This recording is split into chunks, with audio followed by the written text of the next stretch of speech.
Hey guys, this is Brian Townsend for CardRunners.com. Today, I wanted to do a special video. It's going to be a two-part video.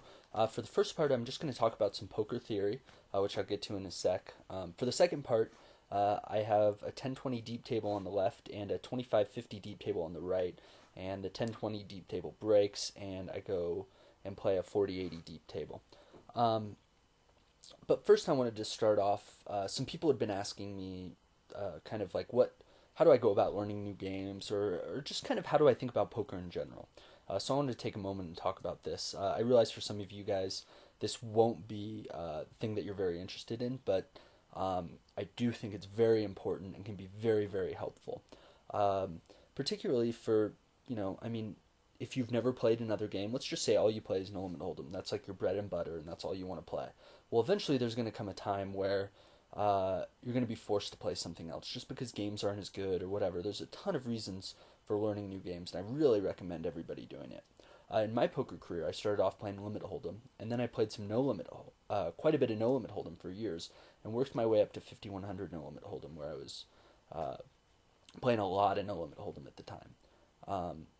And at that point, I decided I wanted to go back and learn Limit Hold'em at a really high level because I felt really experienced in No Limit Hold'em, and I saw these Limit Hold'em games that I wanted to play when the 5100 No Limit Hold'em games were dead. And when I started doing that, I really had a lot of troubles at first. And the reason for that was that I was playing Limit Hold'em how I would play No Limit Hold'em, when in all actuality, the structures are incredibly different. There's a few things that are very different, but one is that the betting rounds are much greater in the big bet poker, and you can bet whatever you want on every street. I'll talk a little bit more about why this is important. So I started playing Limit Hold'em, and somebody would raise from the cutoff, and if I had ace-6 offsuit in the big blind, I would just go ahead and fold my hand. Now, if anybody who knows anything about Limit Hold'em, they would just scream at the thought of that. But at the time, I was like, oh, well, in No Limit Hold'em, you fold ace-6 offsuit when somebody raises from the cutoff. That's just what you do. I never thought about why that's what you do. And the reason why you can fold it, why you can play it in Limit Hold'em, and why you can't in No Limit Hold'em, even if somebody min-raised and your immediate odds were the same, is the cost of future bets in the big bet games is so much greater, in that it's so much harder to show down a hand like ace-6 offsuit. And the reason for this is because it's got reverse implied odds. There's a lot of words people use. I've heard people say, dominated hands, reverse implied odds, the hand doesn't play clairvoyantly, even one nosebleed player told me. And these things all kind of mean the same thing, which I'm going to get to. And basically what people are talking about when they talk about these things they're talking about the slope of that hand versus a range. So when you have a hand like ace-6 offsuit, your slope isn't well defined, and I'll get more into that later. But in Limit Hold'em, when somebody raises and you call preflop, your odds for calling down are so much greater than they are, or your cost to show down is only 2.5 big bets, which after the preflop is only like, a little over 1 times the size of the preflop pot. So your cost to showdown is so small that you can play so many hands, especially from the blinds. That's where I was getting killed, was my blind defense was so bad. You can play so many more hands from the blinds because your cost to show down, if you flop an ace, if the flop comes ace, king, queen, and you have ace-6, you can just, check raise, call down, or check call all the way down, and you can show your hand down, and you won't be getting bluffed off it. And again, that's because it's only 2.5 big bets. Now, in No Limit Hold'em, or Pot Limit Omaha, let's say Pot Limit Hold'em, they can't bet more than the pot. If somebody raises 3x preflop and you defend with ace-6 offsuit, well, now they can bet 175 times your initial call preflop. Whereas in Limit Hold'em, they can only bet 4 times your initial call preflop. So the risk of future bets is so much greater in the big bet games that you really need to be careful. And I see this even with like really good limit players. I'm actually doing a coaching exchange with a really well-known limit player, and I see him doing things like defending his blind really lightly out of position, and that's because he's learned from playing limit hold'em that in limit hold'em, um, it doesn't matter. You can defend your blind so lightly because you're getting such good odds pre-flop, but that's not even the major issue. The big issue is that the cost of future bets is so less. Whereas, he'll be defending his blind with like ace-8 offsuit and no limit hold'em. And the reason why you can't do that is because good players are just going to bluff you like crazy. And if you do call down, they're just going to value bet you to death. So, that's something that I see him doing that I would have done in the same shoes in the past. But now, having had some experience learning limit hold'em and quite frankly losing a lot at limit hold'em, I've kind of learned those things. So now I'm approaching limit 08 how I would approach limit hold'em. And when I learned PLO, I approached it a little bit how I learned no limit hold'em, but not all that much. I learned PLO kind of how I learned limit hold'em, through brute force losing. And I'll tell you what, trial and error is not a good way to learn a new poker game. So now I've had a lot of success with these mixed games, and the reason I believe why is because I think about betting structures and the structure of the game instead of just like going out and saying, okay, I'm going to go play some limit 08 today and see how I do. So one thing about limit 08, well, I've spent a lot of time thinking about my limit hold'em game, and I have a pretty good idea of how to play, a standard tag style in a 6-max limit hold'em game. And now that I'm playing limit 08, I apply those same things. So like blind defense, against a cutoff steal, I know in limit hold'em I want to play 75% of my hands. Well, now I can say, okay, I would estimate that in limit 08, it's going to be similar to limit hold'em because the blind structure is the same and the betting structure of the future is the same. Just as in the same way as most of you who are watching this are no limit hold'em players, and you guys probably want to learn a game like PLO, let's say. Well, you could probably infer that, hey, if I'm raising 70% of my hands on the button in no limit hold'em, I could probably be raising similar in PLO. Why is that? Well, the risk of future bets is the same, the betting structure is the same, so it's just only logical that you can play the same number of hands. And this is entirely true, and this is how I believe the best way to learn the mixed games is, and what the approach I've been using. So like I've been playing some heads up deuce to 7 triple draw. Now, I am by no means, a good deuce to 7 triple draw player, and I have very little experience in the game. But I've had some good success against good players because I think people are doing things wrong, just because nobody really knows the game yet.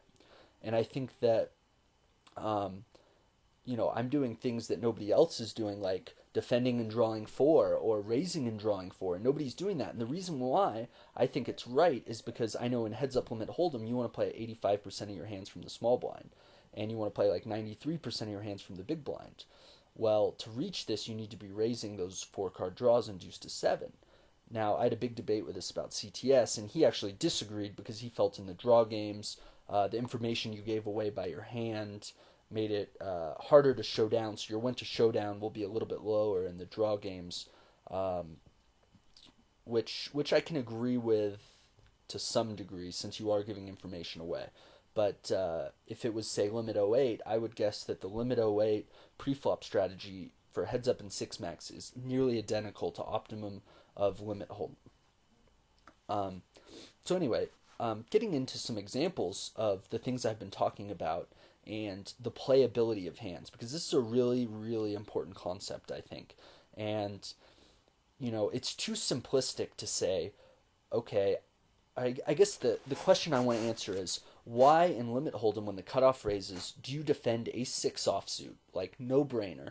And if the cutoff min raises in no limit hold'em, you should probably be folding ace-6 offsuit, but definitely if it's a 3x raise against a decent player.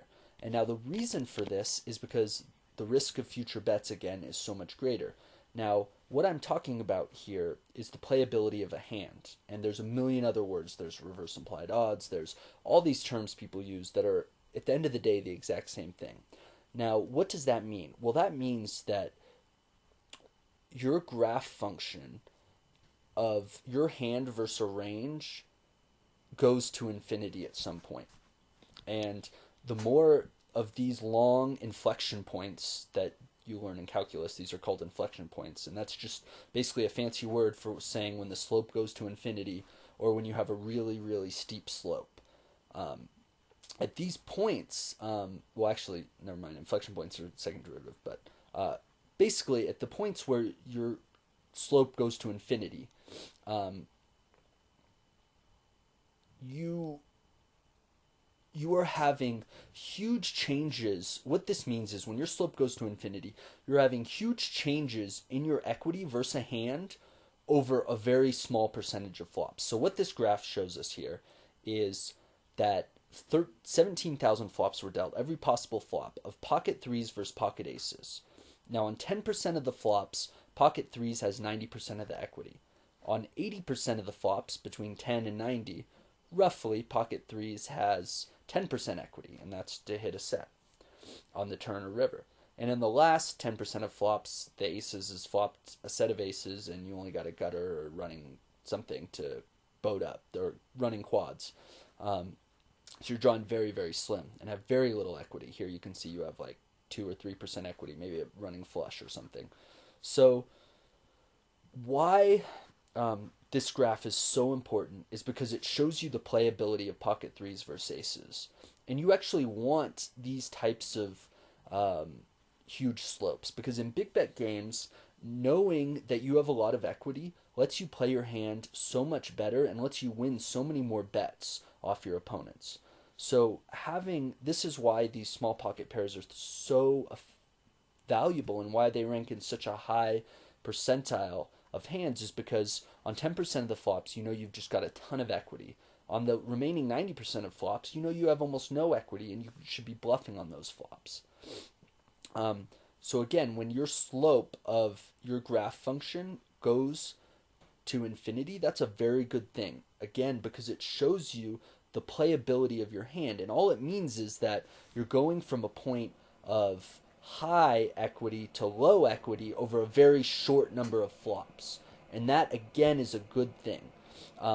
Because then you don't have to worry about, continuing when, you've got some equity, and putting bets in when, you know that you're between 33% and 50% equity and you have equity to call a bet, but then there's risk of future bets and a lot of things that are hard to continue on. So this is why having this heavy equity slope is a really good thing. And this is why small pocket pairs can be played so well out of position. Because on 90% or 10% of the flops, you've got a ton of equity and you just want to get the money in however best possible. And on 90% of the flops, you can either be bluffing or you can just be giving up. So I think this is very interesting. Now let's look at a hand like 5-6 suited versus aces. Now you notice 5-6 suited, and this is something I have always said, and I didn't even understand why when it first happened. It wasn't until Pro Poker Duels came out with these graphing functions that I could understand why 5-6 suited needed to be in position and pocket threes didn't need to be in position. And we'll see that when we graph those two functions next against a range of 20% of hands instead of just aces. And the reason why is because 5-6 suited's equity changes slowly over a lot of flops. You don't have that big inflection point where your slope is going to infinity. And so that means that your equity is distributed more evenly over more flops. And why this is not a good thing when you're out of position is because let's say you flop something that, has like 30% equity versus range, or let's say you flop something that has 40% equity against his range.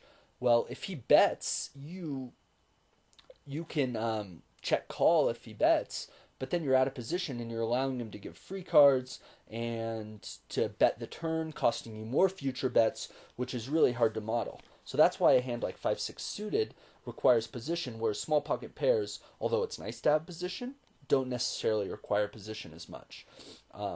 And that's because you want to be able to be calling in position and be able to float with these hands, whereas pocket threes, if you're out of position, you can just check raise the flop. But if you have 5-6 suited and you flop like middle or bottom pair, Well, check raising the flop sucks then, because if you get 3-bet, you're giving up all that equity that you do have. Or if you flop like a gutter or something, or any number of hands. Okay, so now let's take this one step further and look at this versus a range. So here I've graphed 20% of hands versus pocket threes. And we actually want to look at this one because we want to look at pocket threes versus the 20% of hands. And what you see is, you see, again, a lot of points where a lot of flops, you have these, steep, sharp curves where you have lots of equity change over a very small number of flops. So that's a good thing because, again, it tells you a lot about the playability of your hand and how you can continue. Now here, when you look at 4-5 suited, I think I did 5-6 suited against the aces, but it doesn't really matter. You see that your equity is much flatter versus range. And this is actually an okay thing to happen. It's just you're going to want position when you're playing this 4-5 suited versus a 20% range. And again, the reason that the position is important is because you're going to have a lot more flops where your equity versus range is in that 33 to 50% range, where you don't really want to raise, but you have enough equity to be calling and taking a card off. And having position will allow you to get free cards in the future when you need them. It will allow you to bluff better and just do a whole lot of things. Okay, now taking this one step further, now we're going to look at a game of PLO. Now, PLO was tough for me to learn, and the reason why was I wasn't really applying this stuff. I was just playing PLO by doing guesswork, and that's how I learned No Limit Hold'em. I said, okay, I call with Ace-6 offsuit. Do I get a good result? Which is a terrible way to learn poker. I said, when I was learning No Limit Hold'em, I said, okay, I press this button, do I make more money? And I would do that over and over and over until I realized what things I could do and what things I couldn't. And that's why it took me so long to learn No Limit Hold'em. And when I was learning PLO, that was the third game I learned after Limit Hold'em. It took me a long time to learn Limit Hold'em as well. I learned PLO faster than I learned No Limit Hold'em and in much fewer hands because my poker mind had developed a bit, but I still wasn't doing these things that I was doing now. And now that I'm taking on the mixed games, I've had great results with the mixed games really quickly. And not because I'm put in a lot more hands, but because I've been analyzing everything as I go and thinking about these things that I've been talking about and what hands need position and the playability of hands. There's a lot of times where you have hot and cold equity, but bets are always going in when you're behind and not going in when you're ahead, and you just really can't profitably play the hand. And another thing I've been looking at is a lot of the betting structures. So as I said earlier, when I was learning Limit 08, I had Limit Hold'em to really model, or Deuce to 7 triple draw. I could really model Limit Hold'em and say, okay, on the button, I know in Limit Hold'em I want to play this number of hands. Well, I want to do that in Limit 08, and I want to defend my blind this much. But in the stud games, it's a little bit trickier. And I've been doing pretty well in them, and because I think that you can take what you know and apply it to those games. So in the stud games, a few things are going to be different. The risk of future bets are going to be much greater, in that to show down it costs 4 big bets, whereas in Limit Hold'em it's only 2.5 big bets. So that means you're going to play way fewer hands pre-flop, and you're going to show down even fewer, because the cost to get to showdown is so great, and the times that you're behind, you need much less equity. So in Limit Hold'em, you could defend your blind with something like 35, with a hand that has 35% equity, hot and cold, against an opener. But if you added, instead of the river, you added the river 2, and there was another card to come, or another betting round, or if the river bet was doubled, or any of these things, they're all the same thing. Another river card's slightly different, but if another betting round, or if the final bet was doubled, well, then your risk of future bets is so much greater, and you might not be able to play a hand with 35% equity, but with only 40% equity.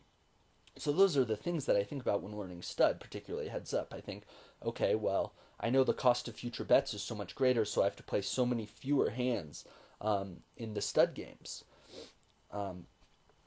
Anyway, that was a little tangent, but now going back and looking at some pot limit Omaha equities. So when I was first learning pot limit Omaha, as I said, did it by brute force, and that was just like a horrible, horrible way to learn pot limit Omaha. It's inefficient. There's so many combinations of hands that it's really, really hard to play learning by brute force, and that's why I think I really struggled at PLO at first. Instead of saying, okay, what do I know about no limit hold'em? Like, I know in no limit hold'em I want to play 80% of my buttons. Well, I want to do the same thing in pot limit Omaha. I didn't do that. I just said, all right, let's play some pot limit Omaha and see how I do. And it was all kind of magical to me. But then when I started playing more and more, and I started focusing more on it and thinking about my decisions, I ended up with much better results, and I started thinking about these things. So when I first started playing pot limit Omaha, I just thought all hands looked like this. And this is aces versus the top 20% of hands. I thought like pre-flop didn't even matter in pot limit Omaha because every equity post-flop ran so close together. Well, that's simply not the case, and you can push huge equities pre-flop. In fact, versus ranges, the equities are almost exactly the same. So if you have like good double suited aces versus a range of 20% of hands, you're going to have, 65% equity. Very similar to that of a hand, like ace king or something like that. But I just thought all equities ran close together. But what you do get more is in PLO is more of these bell-shaped curves. It's very rare, and I put an example in here, where you find a situation where you have an inflection point where you have a large equity change over a short amount of time. And this is why people always say PLO is a gambling game. And I used to believe like, oh, PLO is all just random luck. It's all just gambling. And the reason I thought that was because I had to come up with a very rare case where you get this real sharp playability inflection point. Usually you just get these rounded curves. And that doesn't mean you're not pushing equity. It just means that you have a lot more hands that run closer in equity to each other. So like you're going to have, things like wraps versus sets, which, are almost equal in equity. And that's why you get these straighter curves instead of these sharp inflections. So in the hold'em, you got these kind of crazy sharp inflections with your pocket threes, whereas in the PLO you're not going to have so much of that, and except if you put in a specific case like that.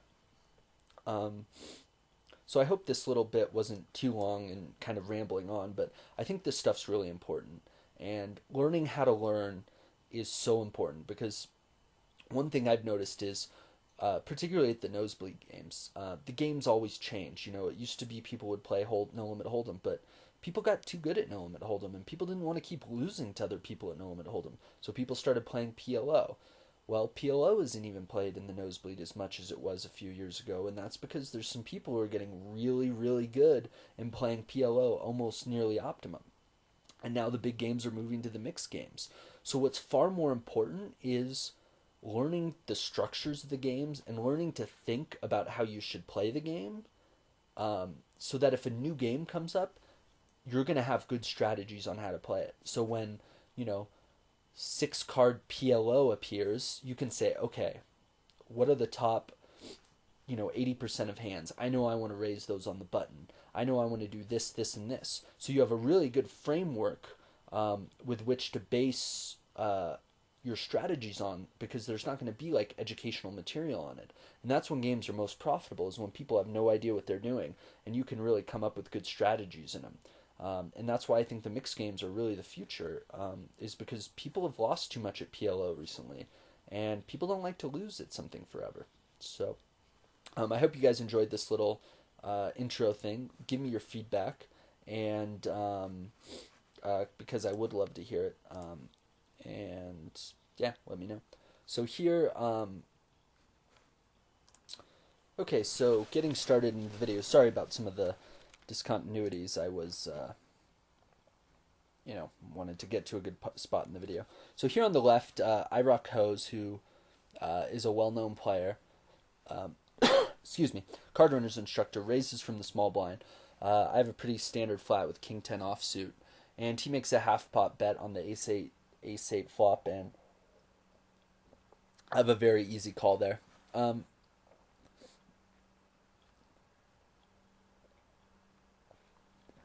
And I would do this with, a lot of things from a pair of eights, a pair of sevens to deuces, and good king highs. And I think he has a pretty good idea of what type of range I have. So now when a king peels off, um, it's a good spot for him to be looking to check raise with good aces because I'll be betting an ace. I could also have an ace in my range. And it's also a good spot for him to be giving up with a lot of hands because if he barrels the turn, I might not be folding, something like definitely not a pair of kings now and a pair of eights maybe.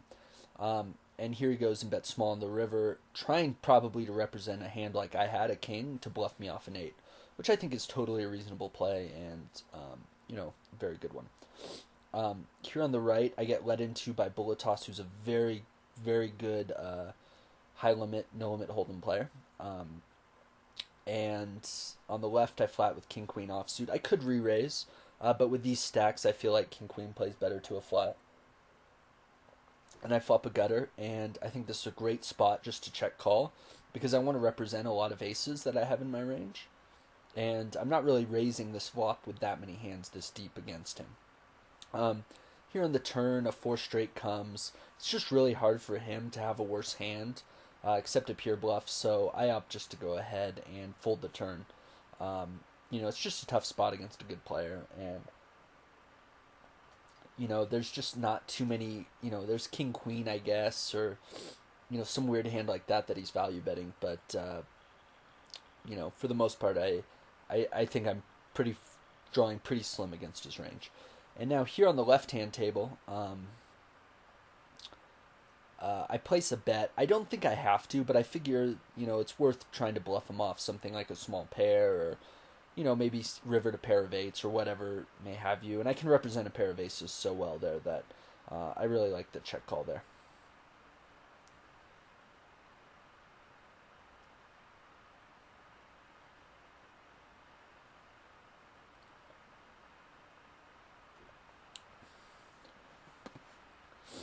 As for my reads on the players, as you can see, I don't really have any information on anyone. Pork Tom is a well-known high-stakes player. Very, very good player. On the right here, I go through and I make some notes. Bullet Toss I've played a bit with and followed his game quite a bit. Played a bit on the Euro sites with him, and he's a very, very, very good player. Go Go Go is also a very, very good player. Big winner in the game. I don't know how to pronounce this guy's name, but Zates19 is also a very good winning player in this game. I don't know Sir Donald RM, and Suicide King is also a very good winning player. So this 25-50 table is a very, very tough one. On the left-hand table, obviously everybody knows IROC, CardRunners instructor. IROC and I have played a ton of poker together. Back when I was playing a lot of No Limit Hold'em, he was around, and here I would have re-raised if we were deeper, but with these stacks I think a call is much better. And here on the left, I go ahead and I re-raise 10-8 suited. I think flatting is fine. I didn't know the guy, so I just opted to re-raise. But overall, if somebody is capable, and this guy definitely is, after playing with him a bit more, 4-betting light, I definitely prefer a flat call there. But yeah, IROC and I have played a ton together back, on Prima, on UB, on Full Tilt. He used to just crush me heads up. When I was learning heads up, he probably won like 100K off me at 25-50. And is really, really a tough, very good player, and a great instructor too. Very good videos. Henry II, I have no reads on, and Scooby XXX, I have no reads on as well.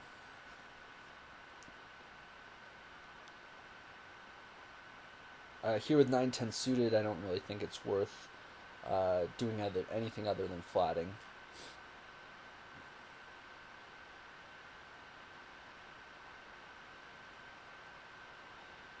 And Scooby, who I know nothing about, c-bets with kind of a short stack into two of us.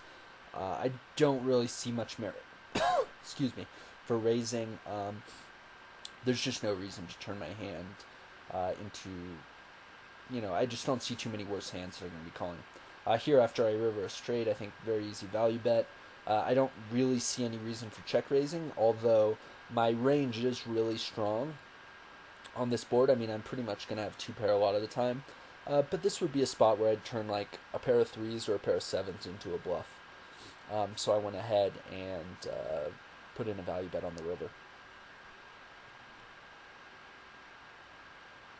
Plus, I didn't know him, so I just figured bet and see what he'll call me with. So kind of now my thoughts on Mufasa are that he 4-bet me kind of like the first hand I 3-bet him. I obviously don't know too much about him as I only have 45 hands on him and haven't even like heard about him. Whereas like Pork Tom I've heard a lot about, and Go Go Go I've heard a lot about, and Bullet Toss I've played a lot with before, and iRock played a lot with before. But I would kind of guess he's a guy who's kind of making a lot of moves and trying to do a lot of fancy things. Here Donald checks back, and I think it's a very standard turn bet. So I opt to go ahead and bet. And on the river, I just give up. I think there's excuse me. I'm still a little sick from last week. I just don't think I'm getting enough folds. There's just like too many like hearts will just put me on 6-7, 6-8 like I have. I just don't think a bet is very profitable. Plus, there aren't too many hands that he's checking back the flop with and betting the turn that are draws. So I definitely like the way I played that hand. Just check folding the river there.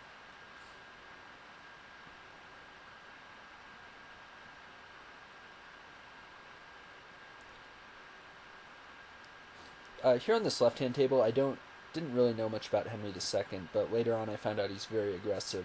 I think King Jack offsuit is pretty thin with this lineup under the gun. Definitely not terrible, but folding it surely is not a big leak.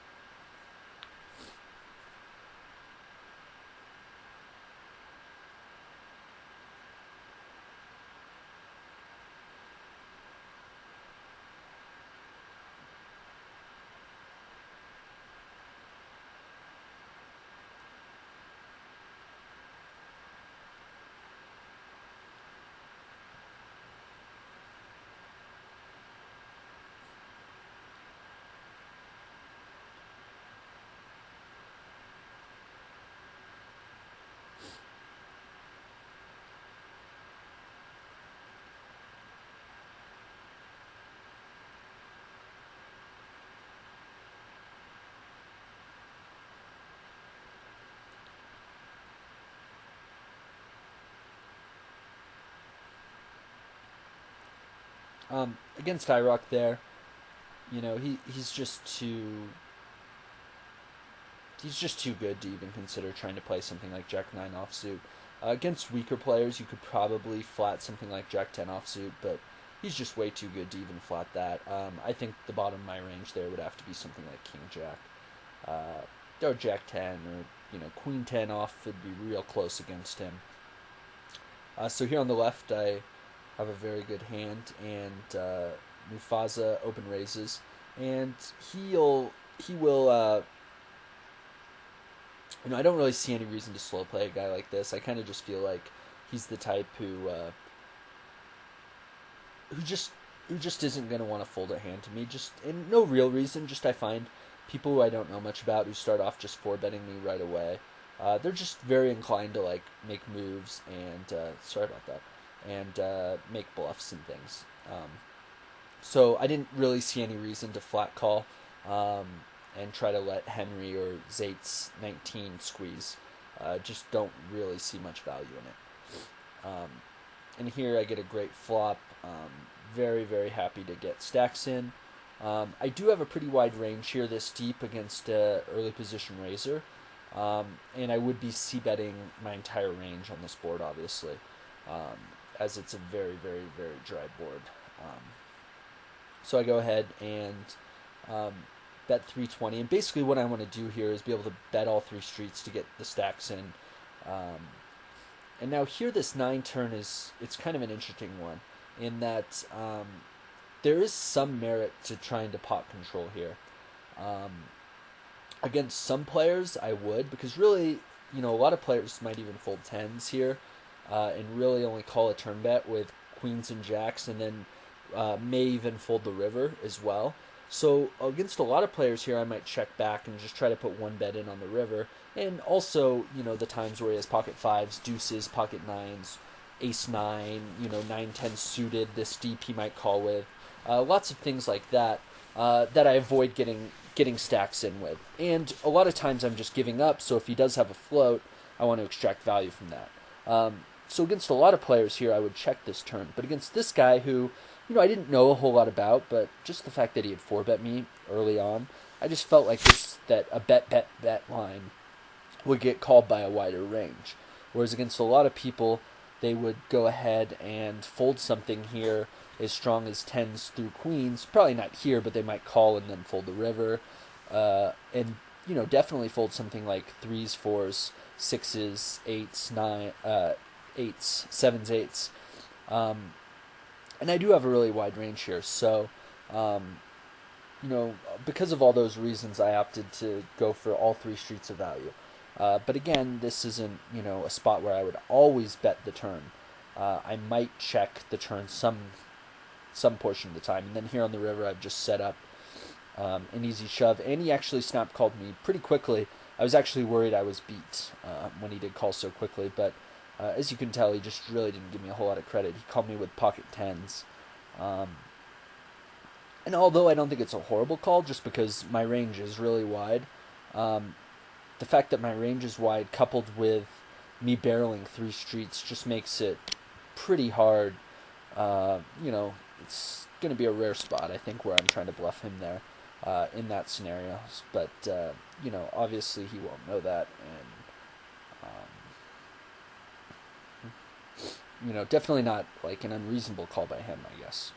So here, as I talked about in the earlier video, I think pocket fours is pretty close here, but I can get away with defending it, and I do.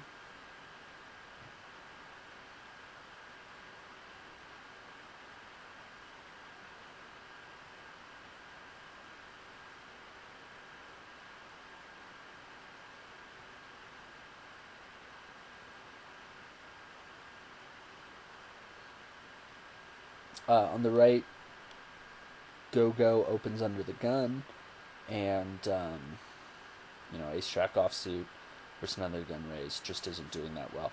And I'm actually going to pause the video here, and I'm going to skip ahead a bit till I'm on that 40-80 table, because this table on the left here is going to break up. Actually, no, it breaks up after this hand, I believe.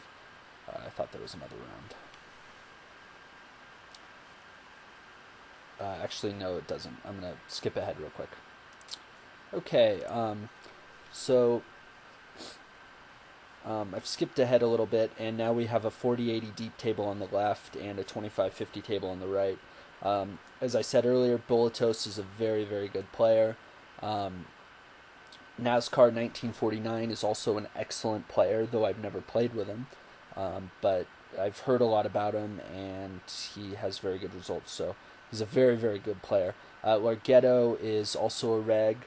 I am not so sure about his game as much as these two, but I do know these two are great. And City Boy 8, I had no read on at the time.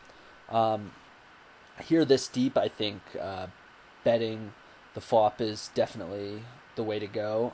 I don't think there's any merit, really, for checking back. It just doesn't really seem like a reasonable play there to go ahead and check back the flop.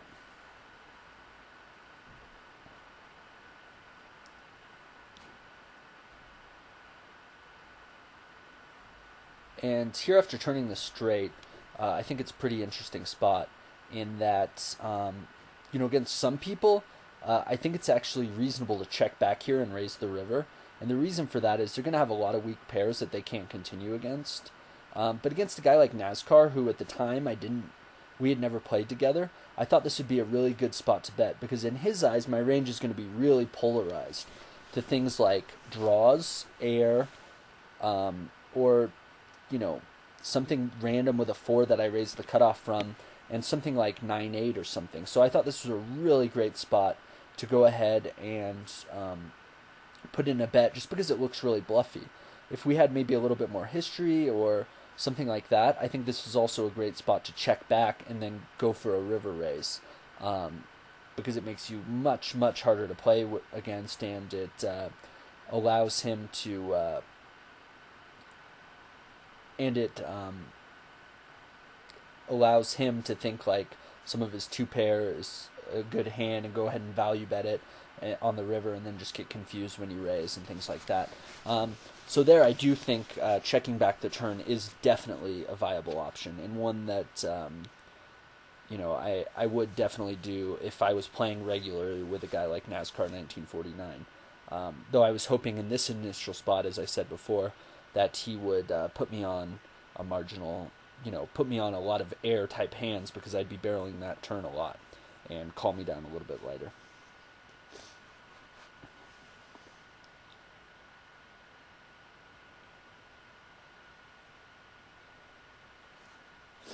Here, I think my internet cuts out. I'm going to pause the video.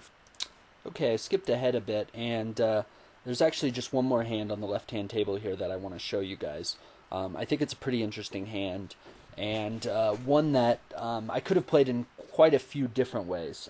It's against, obviously against Bulletoss here, who's a very, very good player, and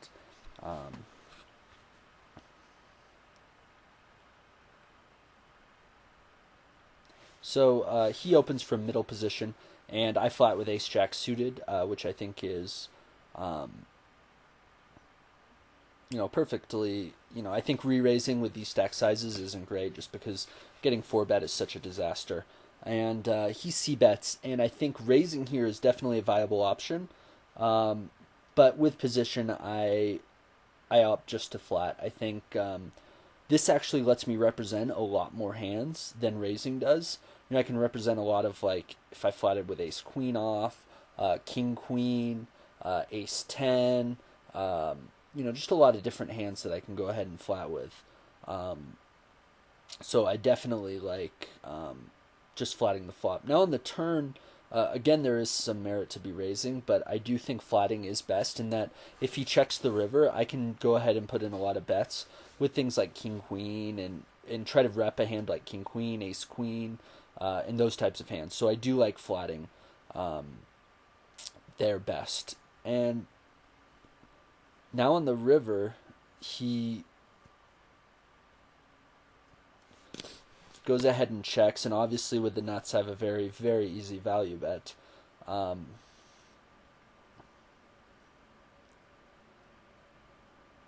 here on the right, I just flat the flop as I would do with a queen, and I just have an easy call down.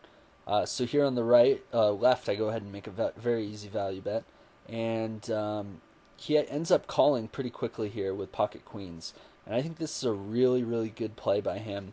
One that I wouldn't do if I were in his shoes, in that I would have put in a value bet myself, but I do think check calling is best. And I thought this was a great river card for me, for one, because I thought with all his air he would be following up with a bluff and bet the river. But with his queens, he does go ahead and check call, and I really do like this play by him in that it does allow me to turn some random hand into a bluff, or, I'm going to value bet like king-jack if he checks me on the river. And although he doesn't have to worry about jack-9, I do think that overall it's a very good play by him. And, it saved him, essentially probably like $14,000 because I would have put in a very large raise, and I think he would have had a lot of trouble finding a river fold there with queens. So I think it was a very well played hand by him, and one that I would have gone ahead and bet the river with. Anyways, I hope you guys enjoyed this video. This was Brian Townsend for CardRunners.com.